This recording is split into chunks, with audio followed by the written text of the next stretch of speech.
இருக்கட்டும், இல்ல பள்ளி மாணவர்கள் கல்லூரி மாணவர்கள் பிரச்சனையாக இருக்கட்டும், எந்த பிரச்சனையாக இருந்தாலும் நாங்கள் ஆளுங்கட்சியாக இல்லாத சூழ்நிலையிலும் எதிர்கட்சியாக இல்லாத சூழ்நிலையிலும் மக்களின் அனைத்து போராட்ட களத்திலும் மக்களுடன் மக்களுக்கு ஆதரவாக, ஏன் அரசு ஊழியர்களுக்கு ஆதரவாகவும் இந்த நாம் தமிழர் கட்சி மட்டும்தான் களத்திலே நின்று கொண்டிருக்கிறது. வெறும் பிரச்சனைக்கு தீர்வு கொடுப்பதற்காக மட்டும்தான் நாம் தமிழர் கட்சி களத்திலே இருக்கிறதா? இல்லை.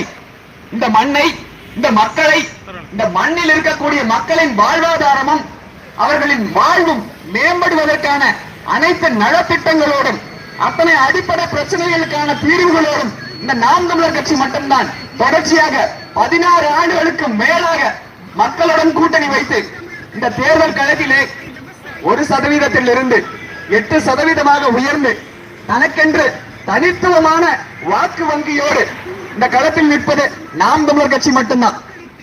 இன்னைக்கு கட்சி ஆரம்பிச்சு வாக்கு சதவீதம்னா என்னன்னே தெரியாத இருக்கக்கூடிய சூழ்நிலையில கூட கூட்டணிக்கு பேரம் பேசக்கூடிய நிலைமைக்கு தான் மற்ற ஏனைய திராவிட கட்சிகள் இருக்கு.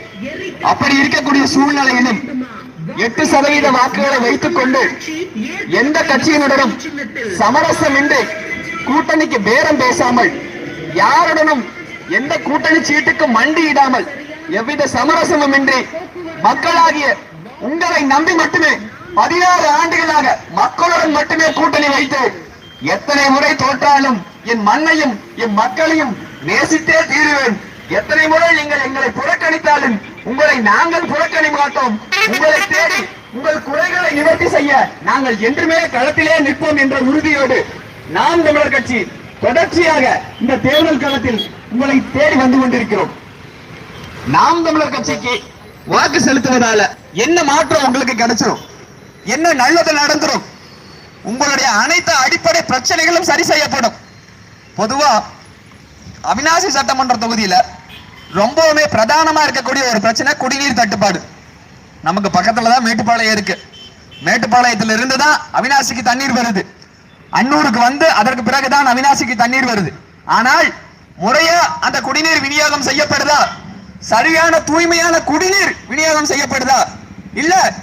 அன்னூர்ல எத்தனை கிராம ஊராட்சிகள் இருக்கு? அன்னூர் நகராட்சிக்கு, அன்னூர் பேரூராட்சிக்கு மட்டும் தனியா குடிநீர் வரி வசூலிக்கப்படுகிறது. அனைத்து கிராம ஊராட்சிகளிலும் குடிநீருக்கென்று வரி வசூலிக்கப்படுகிறது. வரி கட்டலைனா மட்டும் வரி கட்டுன்னு நம்மளை வந்து கட்டாயப்படுத்தக்கூடிய இந்த அரசாங்கம் வாங்கும் வரிக்கான ஒரு தூய தரமான குடிநீரை முறையாக விநியோகம் செய்கிறதா என்றால் இல்லை. மக்களின் அடிப்படை தேவையா இருக்கக்கூடிய குடிநீரை கூட மக்களுக்கு சரியாக முறையாக தூய்மையாக கொடுக்க முடியாத இந்த இருவரும் திராவிட அரசியல் கட்சிகளால் எப்படி மீண்டும் நமக்கு ஒரு நல்ல ஒரு திட்டத்தையும் இந்த நல்ல ஆட்சியும் வழங்க முடியும் என்று நம்புறீங்க?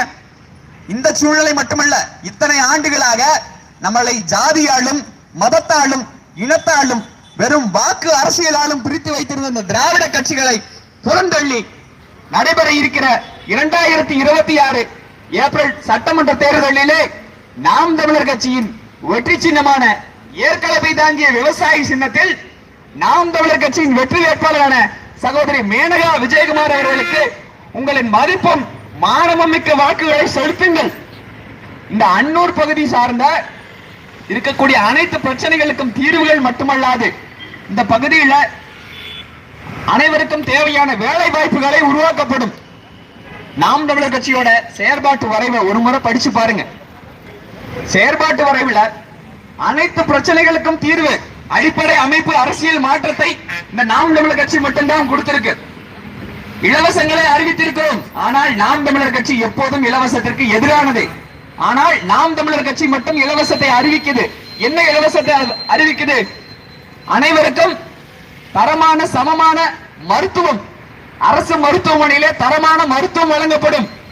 ஒரு சராசரி குடிமகனுக்கு என்ன மருத்துவம் வழங்கப்படுகிறதோ அதே மருத்துவ முறைதான் அந்த நாட்டின் முதலமைச்சராக இருக்கக்கூடியவருக்கும் மற்றவர்களுக்கும் வழங்கப்படும். தரமான சமமான கல்வி, எல்லாருக்கும் ஒரே கல்விதான். அது அடிப்படை கல்வி முதல் ஆராய்ச்சி கல்வி வரை எல்லாருக்கும் ஒரே விதமான கல்விதான் வழங்கப்படும். குடிநீரும் அதே போல்தான். தூய்மையான குடிநீர் அனைத்து பகுதிவாழ் மக்களுக்கும் முறையாக வழங்கப்படும். இந்த மூன்றும் ஒரு குடிமகனுக்கு சரியாக கிடைத்து விட்டாலே போதும், அவன் வாழ்வாதாரத்தை அவனாலே மேம்படுத்திக் கொள்ள முடியும். இதற்கு மேலே ஒரு குடிமகனுக்கு தேவையான ஒரு வேலை என்பது அனைவருக்கும் அரசு பணியாக வழங்கப்படும். ஆடு மாடு வளர்த்தல் அரசு பணி, பட்டுப்புழு தேர்ந்தெடுத்தல் அரசு பணி. இந்த பகுதியில் விவசாயம் சார்ந்து எந்த தொழிலை பெரிய அளவில் மேம்படுத்த முடியுமோ அந்த மண் சார்ந்த தொழிற்சாலையை நாம் தமிழர் கட்சியின் தமிழ்நாடு அரசாங்கம் தானாகவே நிறுவி அந்த பகுதியில் இருக்கக்கூடிய அனைத்து மக்களுக்கும் அரசு பணியை வழங்கி அந்த பகுதியில் ஒரு மிகப்பெரிய வாழ்வாதாரத்தையும் பொருளாதாரத்தையும் மேம்படுத்தும் என்ற உயரிய கொள்கையோடு நாம் தமிழர் கட்சி மக்களாகிய உங்களை மட்டுமே நம்பி களத்தில் நின்று கொண்டிருக்கிறது. இந்த இருவரும் திராவிட கட்சிகளால் இந்த மண்ணில் என்ன பெரிய வளர்ச்சி நடந்திருக்கு? மது, மத போதை, சாராயம். இதை தவிர இந்த 60 ஆண்டுகள்ல என்ன பெருசா நடந்திருக்கு? எங்க பார்த்தாலும் சாராய கடை. கல்லூரி மாணவர்கள் முதல் பள்ளி மாணவர்கள் வரை எல்லாரும் சாராயத்துக்கு அடிமையாகி, கஞ்சாக்கு அடிமையாகி. அன்னூர்ல பள்ளி எப்படி இருக்குன்னு எனக்கு தெரியல. ஆனா அன்னூருக்கு மிக அருகில் இருக்கக்கூடிய கருவூர் பள்ளியில இருக்கக்கூடிய மாணவர்கள் மிகவும் மோசமா தரங்கட்ட சூழ்நிலைக்கு தள்ளப்பட்டிருக்காங்க. அதற்கு காரணம் என்ன? இந்த கஞ்சாவும் இந்த சாராய போதையும் தான். இந்த கஞ்சாவையும் சாராய போதையும் பள்ளி மாணவர்களுக்கும் சாதிக்க துடிக்கக்கூடிய இளைஞர்களுக்கும் அறிமுகப்படுத்தி அவர்களை மது போதைக்கு அடிமையாக்கிய இந்த சாதனையை இந்த திராவிட கட்சிகள் மட்டும்தான் செய்தது. வேற எந்த கட்சியும் செய்யல. அந்த வரலாற்று பெருமை இந்த திமுக மட்டும்தான் இருக்கு. ஏன்னா இந்த திராவிட கட்சியால் மட்டும்தான் தமிழ்நாட்டில் சட்டம் ஒழுங்கும் மது போதையும் தலைவிரித்து ஆடிக்கொண்டிருக்கிறது. நாம் தமிழர் கட்சி வெற்றி வேட்பாளர் சகோதரி மேனகா அவர்கள் அவிநாசி சட்டமன்ற உறுப்பினராக வெற்றி பெற்ற பின்னர் இந்த பகுதிகளில் இருக்கக்கூடிய அனைத்து சாராய கடைகளும் எவ்விதமான அறிவிப்பும் இன்றி உடனடியாக மூடப்படும். இந்த பகுதியில் இருக்கக்கூடிய இளைஞர்களையும் மக்களையும் நாசக்கேடாக்கி கொண்டிருக்கிற சாராய கடைகள் உடனடியாக மூடப்படும். நாம் தமிழர் கட்சி பிள்ளைகள் எந்த விதமான பெரிய பின்புலமும் இன்றி இங்க இருக்கிற யாருக்கும் பெரிய சொத்து சுகம் இல்ல அமைச்சரோட மக பெரிய அரசியல் பின்புலமோ இல்ல ஒரு மிகப்பெரிய தொழிலதிபரோட பின்புலமும் எதுவும் இல்லை. இங்க கூடியிருக்கக்கூடிய அனைத்து பிள்ளைகளும் அன்றாட கூலி வேலைக்கு செல்பவர்கள் தான். அன்னைக்கு வேலைக்கு போனாதான் அவனுக்கு 600, 700, 800 சம்பளம். ஆனால் அந்த வேலையும் புறந்தள்ளி விட்டு என் வேலை என் வயிற்றை பாதுகாப்பதை விட இந்த மண்ணையும் இந்த மண்ணையில் இருக்கக்கூடிய மக்களையும் பாதுகாப்பதுதான் என் முதல் இலக்கடமை என்ற மிகப்பெரிய உயரிய சிந்தனையோடு உங்களை நாடி இந்த நாம் தமிழர் கட்சி பிள்ளைகள் வந்து களத்தில் நின்று கொண்டிருக்கிறோம். நடைபெற இருக்கிற 2026 சட்டமன்ற தேர்தலிலே இந்த ஒரு முறை இத்தனை ஆண்டுகளாக இந்த திராவிட கட்சிகளுக்கு உங்களை நாசக்கேடாக்கி வெறும் வாக்காக மட்டுமே நினைத்துக் கொண்டிருக்கிற இந்த திராவிட கட்சிகளுக்கு இத்தனை முறை வாக்களித்த நீங்கள் இந்த ஒரு முறை நாம் தமிழர் கட்சிக்கு வாக்கு செலுத்துங்கள். நாம் தமிழர் கட்சியின் வெற்றி சின்னமான ஏற்கலப்பை விவசாய சின்னத்திலும் நாம் தமிழர் கட்சியின் வெற்றி வேட்பாளரான திருமதி மேனகா விஜயகுமார் அவர்களுக்கு ஏப்ரல் 23ஆம் தேதி உங்கள் மதிப்புமிக்க வாக்குகளை செலுத்துங்கள். ஏப்ரல் 23ஆம் தேதி நடைபெற இருக்கிற தேர்தலில் வாக்கு இயந்திரத்தில் வரிசை எண் 4 திருமதி மேனகா அவர்களின் வெற்றி சின்னமான ஏற்கலப்பை விவசாய சின்னம் இடம்பெற்றிருக்கும். நல்லா நினைவில் வச்சுக்கங்க. வரிசை எண் 4. உங்களின் எண்ணத்திலும் விவசாயி தான் இருக்க வேண்டும். உங்கள் விரலிலும் விவசாயிக்கு வாக்கு செலுத்த வேண்டும் என்ற நினைவு தான் இருக்க வேண்டும். உங்கள் மதிப்புமிக்க வாக்குகளை வரிசையின் 4 இடம்பெற்றிருக்கக்கூடிய ஏற்கலப்பை தாங்கிய விவசாய சின்னத்தில் செலுத்தி பெருவாரியான வாக்குகள் வித்தியாசத்தில் சகோதரி மேனகா விஜயகுமார் அவர்களை வெற்றி பெற செய்யுங்கள். இனம் ஒன்றாவும் இலக்கை வென்றாவும் 2026 படைப்போம் புதிய அரசியல் வரலாறு. நாம் தமிழர் கட்சிக்கு வாக்களிப்போம். நாளைய தலைமுறை பிள்ளைகளுக்கு வாழ்வளிப்போம். நாம் தமிழர்.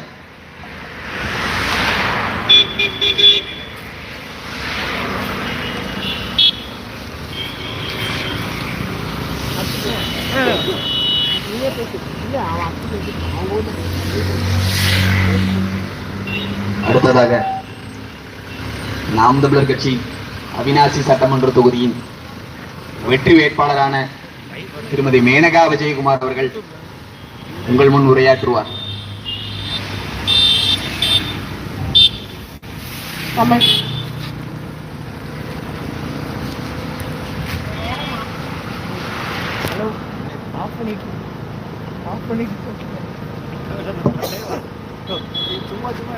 அனைத்து தாய் தமிழ் உறவுகளுக்கும் வணக்கம். நான் அவிநாசி சட்டமன்ற தொகுதி வேட்பாளர் திருமதி மேனகா விஜயகுமார். ஏன் வேண்டும் நாம் தமிழர் ஆட்சி? இது மாற்றத்தை எதிர்பார்த்து காத்திருக்கும் மக்களின் அரசியல் புரட்சிக்கான களம். மாற்றம் என்பது வெறும் சொல்லல்ல, அது செயல். அதை செயல்படுத்த நாம் தமிழர் கட்சி பிள்ளைகள் களத்திலே நின்று போராடி கொண்டிருக்கிறோம். புரட்சி என்பது ஒரு தலைகீழ் மாற்றம்.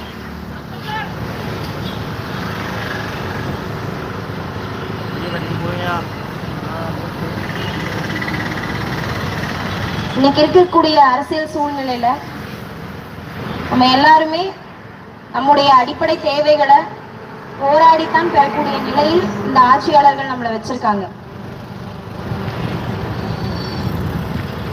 ஒரு அரசு செயல்படுத்திய திட்டம் கடைக்கோடி கிராமங்கள் வரைக்கும் சென்றடைந்திருந்தால் அது நிறைவடைந்ததாக அர்த்தம்.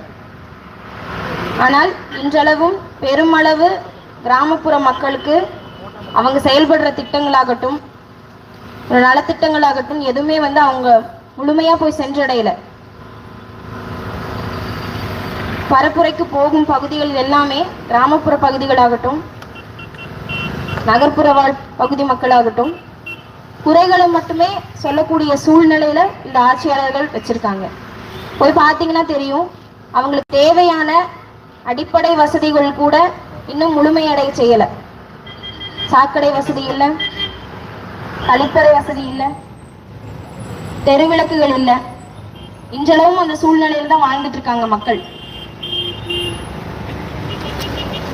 மீண்டும் அதே ஆட்சியாளர்கள் தான் இந்த அதிகாரத்தை கொடுத்து அழகு பார்க்கிறார்கள். மக்கள் சிந்திச்சு விழிப்புணர்வு அடைஞ்சு வெளியே வரணும். அந்த விழிப்புணர்வுன்றதே அடையக்கூடாதுன்றதுக்காக தான் நம்மளுக்கு இந்த இலவச திட்டங்களும் கவர்ச்சி திட்டங்கள் கலர் திட்டங்கள் எல்லாம் கொடுக்கறது. மக்கள் என்ன செஞ்சாலும் நம்ம என்னதான் பண்ணாலுமே கடைசியில நம்மளுக்கு வாக்கு செலுத்திடுவாங்க. அவங்களுக்கு தேவை 1000மோ 2000மோ வாக்குக்கு காசு, அண்டா குண்டா ஹாட் பாக்ஸ் தட்டு, இதை மட்டும் கொடுத்தா மக்கள் நம்மளுக்கு வாக்கு செலுத்திடுவாங்க அப்படிங்கிறது மட்டும்தான் அவங்களுக்கு எண்ணமா இருக்கு. இதுல இருந்தெல்லாம் வெளியே வரணும். நம்ம இன்னும் எத்தனை நாளுக்கு இப்படியே இலவசங்களை வாங்கி வாங்கி கையேந்திர நிலைமையிலேயே நம்மளை வச்சிருக்காங்களே, நம்ம எப்ப இதுல இருந்து மீண்டு வரணும்? மீண்டு வர்றத மக்கள் எப்ப சிந்திக்க ஆரம்பிப்பீங்க? வெறும் இலவசம், எங்க திரும்பினாலும் இலவசம் தான். நான் 1000 தர மகளிருக்கு மகளிர் உரிமை தொகை 1000 2000 இப்ப 2500. மகளிருக்கு உண்மையிலேயே அந்த மகளிர் தொகை வேணுமா? மக்கள் நீங்க சிந்திச்சு பாருங்க. மகளிர் உரிமை தொகை வேணுமா இல்ல மதுவிலக்கு வேணுமான்னு கேட்டீங்கன்னா பெண்கள் மதுவிலக்கு வேணும்னு தான் சொல்லுவாங்க. ஏன்னா வீட்டுக்கு ஒரு குடிநோயாளியை உருவாக்கி வச்சதை தவிர இந்த ஆட்சியாளர்கள் செய்த சாதனை வேற எதுவுமே இல்லை. எல்லா சூழ்நிலையிலும் சின்ன சின்ன பசங்க பள்ளி பருவத்தில இருந்து கல்லூரி படிக்கிற பசங்க வரைக்குமே இந்த போதை பழக்கம் அதிகம் இருக்கு. இந்த சமுதாயத்தை குற்ற சமூகமா மாற்றி வச்சதை தவிர இந்த ஆட்சியாளர்கள் செய்த சாதனை என்ன? எங்கேயோ எப்படியோ போகட்டும், நமக்கு தேவை ஆட்சி அதிகாரம் தான். வாக்குக்கான அரசியல் இருக்கே தவிர மக்களின் வாழ்க்கைக்கான அரசியலை யாரும் பேசுறது இல்லை. எதிர்கால தலைமுறைக்கான அரசியலை யாரும் பேசுறது இல்லை. மக்கள் நீங்க சிந்திச்சு பார்க்கணும். இலவசங்களை மட்டும் கொடுத்தா நம்ம வாழ்ந்துட முடியுமா? இன்னைக்கு யாராவது உழைக்காம இருக்கீங்களா? 8 மணி நேரம் இல்லாம 10 மணி நேரம் 12 மணி நேரம் கடந்து உழைக்கிறதுக்கு தயாராயிட்டு இருக்கோம். இதுக்கு கூட இலவசமும் இருக்கு. அப்படி இருந்தும் நம்ம வாழ்வாதாரமும் பொருளாதாரமும் இன்னும் பின்தங்கிய நிலையிலே இருக்கே. காரணம் என்னன்னு நீங்க நினைக்கிறீங்க? எல்லாத்துக்கும் காரணம் இந்த ஆட்சியாளர்கள் தான். இலவசம் இல்லாம அத்தியாவசிய பொருட்களின் மீதுள்ள விலைவாசியை குறைக்கலாம். அதுக்கு யாராவது முன் வராங்களா? இலவசங்கள் மூலமா தான் மக்களை கவர முடியும், அப்பதான் நமக்கு வாக்கு செலுத்துவாங்க அப்படிங்கிற மனநிலையில அவங்க இருக்காங்க. ஆனா இன்றளவு மக்கள் பெருமளவு விழிப்புணர்வு அடைஞ்சிட்டு வர்றீங்க, மகிழ்ச்சியாக இருக்கிறது. இலவசங்களை ஏற்றாலும் இப்ப நம்மளுக்கு இலவசம் கொடுக்குறான், அப்போ அது முதலீடா பாக்குறாங்க. நமக்கு சேவை செய்ய வருவோம், எதுக்காக நம்மளுக்கு காசு கொடுக்கணும்? அதை நீங்க சிந்திச்சு பாருங்க. இது முதலீடு மாதிரி கேக்குறாங்க. இப்ப நம்ம இவ்வளவு காசு இறக்கிறோம், பின்னாடி வந்து நம்ம அதை அறுவடை செஞ்சுக்கலாம் அப்படின்னு நினைச்சுதான் உங்களுக்கு எல்லாம் வாக்கு காசு கொடுக்கறது. 1000 2000 ஒரு வீட்டுக்கு ஓட்டுக்கு 2000 1000ன்னு முதல்ல 200 இருந்தது, 500 இருந்தது, இப்ப 1000 2000 வரைக்கும் போயிடுச்சு. அப்ப எந்த அளவுக்கு அந்த அரசியலை வச்சு பிழைக்கக்கூடிய ஆட்சியாளர்கள் தான் இருக்காங்க. அரசியல்ன்றது ஒரு மக்களின், ஒரு மனிதனின் அடிப்படை தேவை உணவு, உடை, இருப்பிடம். இந்த 3 மாதிரியே அரசியல்ன்றது ஒரு தேவைதான். நம்ம பிறப்பிலிருந்து இறப்பு வரை முடிவு பண்ணக்கூடியது அனைத்துமே அரசியல் தான். அரசியலை நீங்க புறக்கணிச்சீங்க அப்படின்னா நீங்க விரும்பாத ஆட்சியாளர்கள் கீழே நீங்க வாழணுன்ற சூழ்நிலை இருக்கும். தேடுங்க, தனக்கான தலைவனை தேடணும்.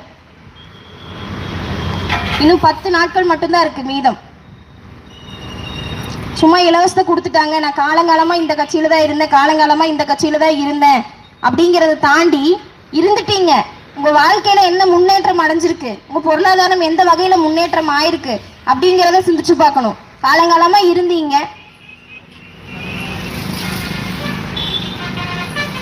அன்னைக்கு வேலைக்கு போகாம கூட உங்களுக்கு சாப்பாடு கிடைக்கும். இன்னைக்கு அப்படி இருக்கா? எல்லாம் காரணம் இந்த ஆட்சியாளர்கள் தான். நாங்க அதனாலதான் சொல்றோம், ஆள் மாற்றத்துக்கோ அல்லது ஆட்சி மாற்றத்துக்கோ வந்த கூட்டம் அல்ல, அடிப்படை அரசியலையே அமைப்பவே மாற்றணும்னு வந்த கூட்டம். நிறைய வேறுபாடு இருக்கு. மக்கள் திரும்பி பாருங்க. இலவசங்களை தாண்டி நல்லது செய்யணும்னு ஒரு கூட்டம் இருக்கு. அதனாலதான் நாங்க இலவசங்களை புறக்கணிக்கிறோம். இலவசமா எது வேணும்? மனிதனின் மிக தேவையாக இருக்கக்கூடிய கல்வி. கல்வி என்பது மானுட உரிமை. அதை கொடுப்பதுதான் இந்த அரசின் கடமை. ஆனா அந்த கடமையை அவங்க சரியா செஞ்சிருக்காங்களான்னு கேட்டீங்கன்னா இல்ல. இன்னைக்கு எத்தனை அரசு பள்ளி கல்லூரிகள்ல நமக்கு தரமான முறையான கல்வி கிடைக்குதுன்னு சொல்லுங்க. எல்லாருமே தனியார் மயம், தனியார் பள்ளி கல்லூரி நிறுவனங்கள்ல தான் முறையான சரியான கல்வி கிடைக்குதுன்னு சொல்லி நம்ம எல்லா காசு, நம்ம பாதி சம்பாதிக்கிற காசு மொத்தமும் அங்கேயே போயிருது. எங்கிருந்து நம்ம சேமிக்கிறது? அதே மாதிரிதான் மருத்துவம். முறையான மருத்துவம் இருக்கா? தரமான மருத்துவம் இருக்கா? வெறும் கட்டிடங்களை மட்டும் கட்டி வச்சுட்டு நாங்க தரம் உயர்த்திட்டோம்னு சொல்றாங்க. கட்டிடம் இருக்கு, அதுக்குள்ள மருத்துவம் பார்க்கறதுக்கு மருத்துவர் எங்க இருக்காங்க? செவிலியர்கள் எங்க இருக்காங்க? போதுமான அளவுல படுக்கை வசதிகள் இருக்கா? அப்போ அரசு சார்ந்த எந்த துறையிலுமே நமக்கு பயன் தர முடியாத சூழ்நிலையில தான் இருக்கு. அப்படி இருக்கும்போது மீண்டும் மீண்டும் அதே ஆட்சியாளர்களை ஏன் தேர்ந்தெடுக்கணும்? மக்கள் சிந்திச்சு பார்க்கணும். இதெல்லாம் மாத்தணும்னு நினைச்சுதான் நாம் தமிழர் கட்சிகள் பிள்ளைகள் 16 வருடங்களாக யாருடனும் கூட்டணி இல்லாது மக்களை மட்டுமே தனித்து களத்திலே நின்று போராடி கொண்டிருக்கிறோம். இதை அனைத்தும் மாற்றணும் அப்படின்னா நீங்கள் வாக்களிக்கக்கூடிய சின்னம் ஏற்கலப்பை தாங்கிய விவசாய சின்னம். விவசாய சின்னத்திற்கு வாக்களிப்போம், நாளைய தலைமுறைக்கு வாழ்வளிப்போம்.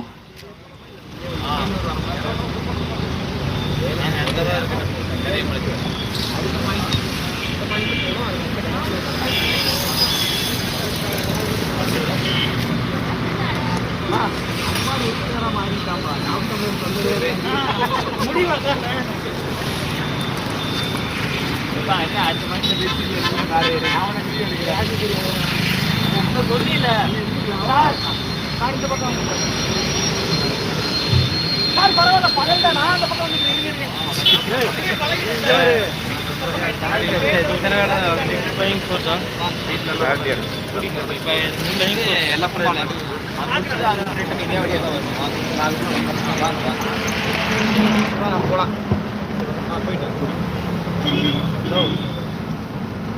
அனைத்து தாய் தமிழ் உறவுகளுக்கும் வணக்கம். இங்க சுத்தி இருக்க மக்கள்லாம் எல்லாத்தையும் ஒத்து பார்த்துட்டு தான் இருக்கீங்க. இப்போ தேர்தல் நேரத்துல தான் வந்து மற்ற கட்சிகள்லாம் வாக்கு கேட்க வராங்க. நாங்க 6 மாசமா இந்த அன்னூர் பகுதியிலையும் சரி, அவிநாசி பகுதியிலையும் சரி, இந்த சுற்றுவட்டார பகுதிகள் முழுவதும் நாங்க வந்து வாக்கு சேகரிக்கோம், துண்டறிக்கை கொடுத்துட்டு வரோம். எல்லா கிராமங்கள்லயும் சரி தொடர்ச்சியா கொடுத்துட்டு வரோம். தொடர்ச்சியா கொடுத்துட்டு வரும்போது பாக்குறது என்னன்னா, மக்களோட அடிப்படை தேவையான வடிகால் வசதி, சாக்கடை, குடிநீர், இது வந்து எதுவுமே இல்லை. மக்கள் வந்து எங்ககிட்ட சொல்றாங்க, இதெல்லாம் செஞ்சு கொடுத்தாதான் ஓட்டு போடுவோம், செஞ்சு கொடுத்தாதான் ஓட்டு போடுவோன்ட்டு. நீங்க எங்களுக்கு ஓட்டே போட்டு ஜெயிக்க வைக்கலன்னு தான் திரும்ப திரும்ப உங்ககிட்ட வந்து நாங்க கேட்டுட்டு இருக்கோம். இதெல்லாம் செய்யாதது வந்து 60 ஆண்டு காலமா நம்ம ஆண்ட அதிமுகவும் திமுகவும் மக்களுக்கு வந்து உள்ள வந்து நிறைய இடத்துல புரிதல் இல்லாம இருக்காங்க. ஒவ்வொரு தடவையும் சட்டமன்ற உறுப்பினர் வேற வேற அப்படின்னு நினைக்கிறாங்க. ஆள் தான் வேலையை தவிர அவங்க கொண்டிருக்க கட்சி ஒண்ணுதான் அப்படின்றதுக்கு மக்களுக்கு வந்து புரிதல் வரணும். இப்ப அன்னூர் பகுதியில பள்ளிக்கூடங்கள்லாம் இருக்கு. தமிழ்நாட்டில் இருக்க அரசாங்க பள்ளிக்கூடங்கள்ல பின்தங்கிய நிலையில ரொம்ப கம்மி கீழ் லெவல்ல இருக்கிற பள்ளிக்கூடத்துல அன்னூரும் வருது. முதல் இடத்துல திருவண்ணாமலை, கடலூர், அது அடுத்தபடியாக அன்னூர் வருது. இந்த அன்னூர் வந்து தரம் வந்து ரொம்ப கம்மியா இருக்கு. இதனாலதான் வந்து மாணவர்களோட படிக்கும் திறனும் வந்து கம்மியா இருக்கு. மாணவர்களோட படிக்கும் திறன் கம்மியாகிறதுனால 7வது 8வது படிக்கக்கூடிய மாணவர்களே வந்து போதை பழக்கங்கள், அதுவும் இந்த சமீப 5 ஆண்டு காலமாக, கடந்த 5 ஆண்டு திமுக ஆட்சியில மட்டுமே இந்த போதை வஸ்துக்கள், இந்த கஞ்சா பழக்கம், ஒரு 5 ஆண்டுகளுக்கு முன்னாடி வந்து இந்த கஞ்சா வந்து ஏதோ ஊர்ல ஏதோ ஒரு இடத்துல மறைச்சு வித்துட்டு இருந்தாங்க. இப்போ ஒவ்வொரு வீதியிலும் ஒவ்வொரு பசங்களுக்கும் வந்து ஸ்கூல் நடக்கிற, காலேஜ் நடக்கிற, இந்த மாதிரி ஒரு கடை வீதிகள்ல, டீ கடையில, எல்லா இடத்துலயும் விற்கிறாங்க. அந்த டீ கடை ஓரங்கள்ல எல்லா இடத்துலயும் விற்கிறாங்க, வெளிப்படையாக விற்கிறாங்க. இது வந்து இந்த ஆட்சியாளர்களுக்கு தெரியாதான்னு கேட்டா தெரியும். இதனால அவங்களுக்கு வந்து பணம் வருதான்னு கேட்டா இல்ல. ஏன் அப்ப அந்த கஞ்சாவை வெளிப்படையா விற்க விடுறாங்க அப்படின்னா வந்து மக்களோட கேள்வி கேட்கும் திறனை வந்து சிறு வயதிலிருந்தே வந்து கம்மி பண்ணி, இந்த கஞ்சா வந்து மற்ற போதை பழக்கங்களோட ரொம்ப ஈஸியாகவும் கிடைக்கும், கம்மி விலையில கிடைக்கும். இந்த கம்மி விலையில கிடைக்கிறதுனால இந்த சிறுவர்கள்ல இருந்து இளைஞர்களோட கேள்வி கேட்கும் திறனை மொத்தமாக மழுங்கடித்து விட்டு இந்த திராவிட ஆட்சியாளர்கள், இந்த திமுகவும் சரி அதிமுகவும் சரி, மழுங்கடித்த பிறகு, கேள்வி கேட்கும் திறனை மழுங்கடித்த பிறகு இங்க இருக்கும் வளங்களை கொள்ளையடித்து கொண்டு போகிறதுக்காக இந்த கஞ்சா புழக்கத்தையும் மற்ற போதை சாக்லேட்டு, மெத்தப்பட்ட மீன், இது மாதிரி நிறைய இருக்கு. இதுல வந்து குறிப்பா வந்து இந்த கஞ்சா பழக்கம் வந்து அதிக லெவல்ல இங்க புழக்கத்துல இருக்கு. இதை தடுக்க முடியுமான்னு கேட்டா கண்டிப்பா தடுக்க முடியும். எப்படி வந்து இந்த டாஸ்மாக கொண்டு வந்து ஒவ்வொரு தெருவுக்கும் ஒவ்வொரு வீதிகள்லயும் கொண்டு வந்து விட்டாங்களோ, அதே போல அடுத்த 5-10 ஆண்டுகள்ல இந்த கஞ்சா புழக்கத்தையும் வந்து இவங்க வந்து நார்மலைஸ் ஆக்கிடுவாங்க. நார்மலைஸ்ல எப்படி சிகரெட் பழக்கம் இருக்க மாதிரி இதுவும் அப்படிதான் அப்படின்னு சொல்லிட்டு, எப்படி இப்போ கடையை திறந்து வச்சா குடிக்கணுமா, கடையை தூரமா இருந்தா குடிக்க மாட்டாங்களா, குடிக்காத போறாங்க அப்படின்னு கேட்கறாங்களா, அதே மாதிரி இன்னும் அடுத்த 10 ஆண்டுகள்ல வித்தா குடிக்கணும், வித்தா வந்து கஞ்சா வாங்கணுமா அப்படின்னு கேட்கிற நிலைமைக்கு கொண்டு வந்துருவாங்க. இதனால என்ன அப்படின்னு நீங்க கேட்குறீங்கன்னா, நாளைக்கு உங்க பிள்ளைகள், உங்கள் பெண் பிள்ளைகள் குறிப்பா இந்த ரோட்ல நடமாட முடியாது. இப்ப எப்படி நடமாடிட்டு இருக்கீங்க, யார் கஞ்சா பழக்கத்தில் இருக்கவங்க எப்படி ஓலையில் இருக்கானா என்னன்னு கண்டுபிடிக்க முடியாது. எப்போ வேணாலும் வந்து அடிப்பான், எப்போ வேணாலும் வந்து வெட்டுவான். நாம வந்து ஒரு அமைதியான சூழ்நிலையில வாழ முடியாது. ஏற்கனவே வந்து ஒரு நாளைக்கு 12 மணி நேரத்துக்கு மேல தொடர்ச்சியா வேலை செஞ்சு வெந்து, இந்த வெயில்ல, வேகாத வெயிலையும் மழையிலையும் வெந்து வீட்டில் போய் படுக்கிறதுக்குள்ள நம்மளுக்கு வந்து மற்ற எதை பத்தி யோசிக்க முடியாத நிலைமைக்கு வந்துடுது. அதனாலதான் மக்கள் வந்து இந்த அரசியலை வந்து கவனிக்க மாட்டாங்க. இது வந்து இந்த ஆட்சியாளர்களுக்கு வசதியா போயிடுது. மக்களுக்கு ஒரே ஒரு நாள் லீவ் ஞாயிற்றுக்கிழமை. இப்போ வந்து நிறைய நாட்கள்ல வந்து அந்த ஞாயிற்றுக்கிழமை லீவ் இல்லாம மக்களை வந்து ஒரு பரபரப்பாக வச்சுட்டு இருக்காங்க. இது வந்து இவங்களுக்கு வசதியா இருக்கு. மேலும் இதனால இந்த கஞ்சா பழக்கத்தை விடுறதுனால மக்கள் வந்து எளிதலா வந்து அவங்கள வந்து ஏமாத்திடலாம். இந்த 15 நாள் தான் மொத்தமாவே வந்து 15 நாள் தான் இந்த ஆட்சியாளர்கள் இந்த ஓட்டு கேட்க வந்து உங்களை சந்திக்கிறாங்க.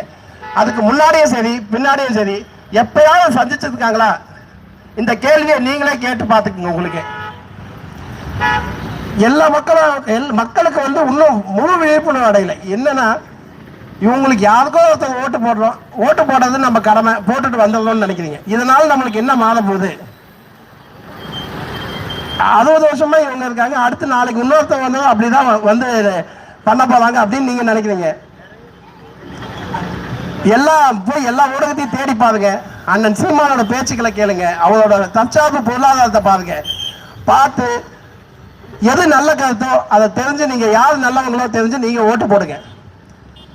இங்க கீழே சுத்தி இருக்க அத்தனை பேரும் நாங்கள் யாரும் அரசியல்வாதிகள் இல்லை. எல்லாரும் வந்து ஒவ்வொரு வேலையில இருக்காங்க. நாளைக்கு தேர்தல் முடிஞ்ச உடனே அவங்கவுங்க பணிக்கு போயிடுவோம்.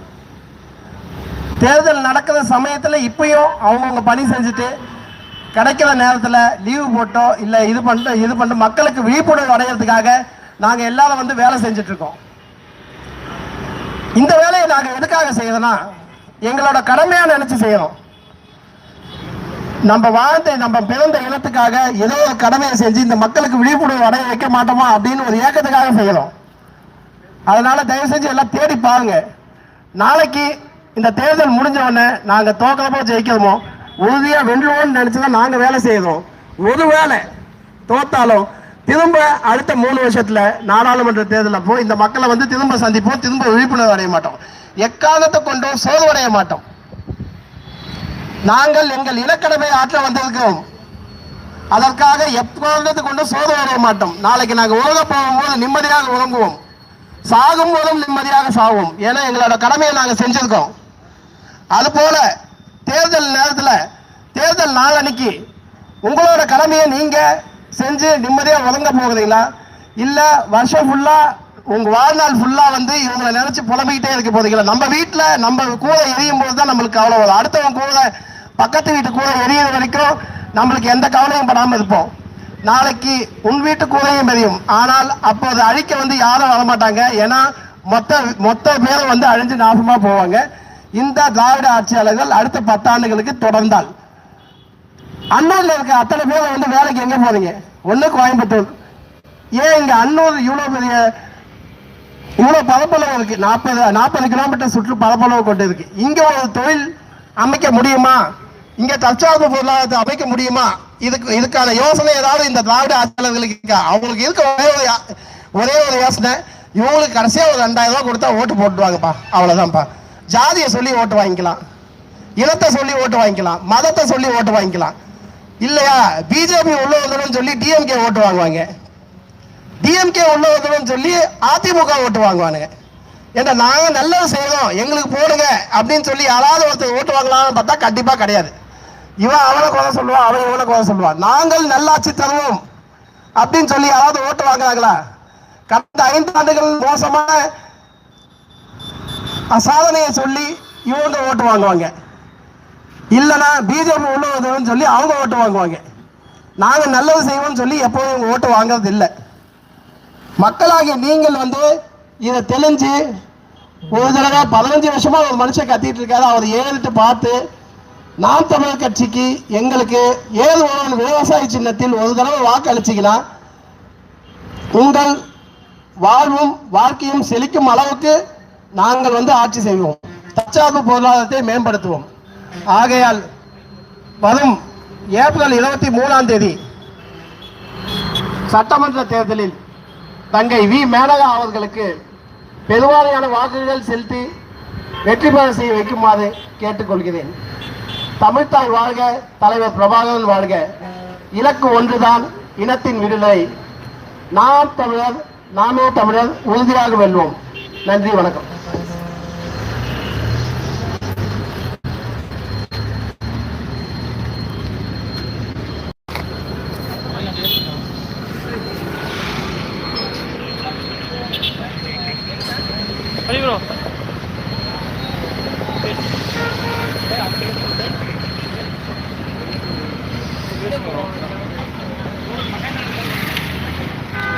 போயிருக்காங்க.